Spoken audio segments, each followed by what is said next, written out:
You mentioned the UK. Of course, the big story out of the UK over the last week or so has been the BBC and this dossier that the Telegraph got their hands on that has gone through all manner of bias going on at the BBC. Of course, the biggest one has been that doctored footage of Trump's speech on January 6 for their Panorama documentary program that makes it look like he's saying things that he's not actually saying. Well, would you believe it, the outgoing BBC Director-General Tim Davie, who has fallen on his sword because of all of this, he says there is nothing wrong at all.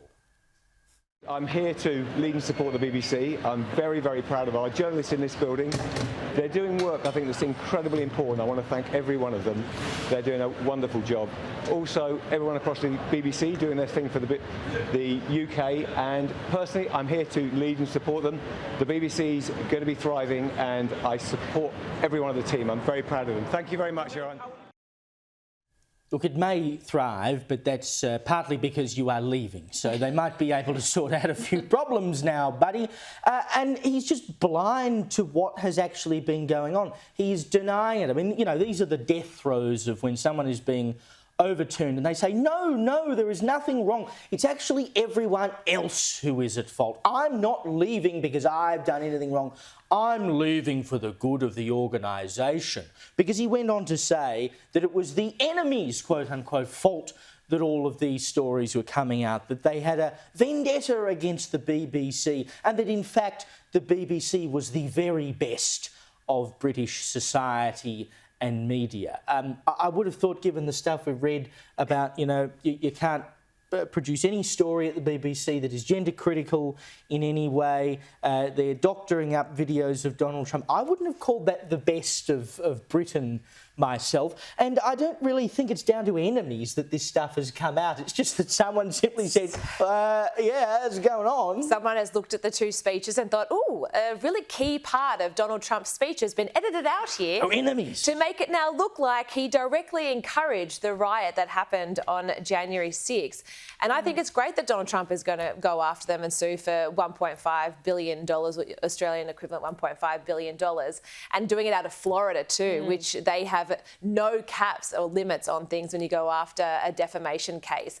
Because this year, again, identity politics, things like that sticks. He was then regarded as someone who was fiery and he was encouraging that riot, and it made people think that he was this horrible person, when in fact he was saying, let's go down there and cheer on our brave senators and congressmen and women. But the BBC and the ABC too, which I know Kenny has been highlighting very well on his programs, they also doctored that speech too. But I think it's great that he's called it out. We've had two heads have rolled from the BBC, and that he's now going to sue for defamation. Yeah, it's just the most outrageous example of blatant misinformation, to actually use the correct misinformation in its correct sense, which I haven't heard anyone on the left say about this, interestingly, but good on him, and these people need to be held accountable. But just quickly, before we go, you'll remember the US singer-songwriter Tisha Hyman, who got kicked out of an LA gym for confronting them over the fact that there was a trans person in the woman's bathroom, aka a biological male. Well, her crusade for women has continued, and this time she's confronted a Democrat senator. Have a look.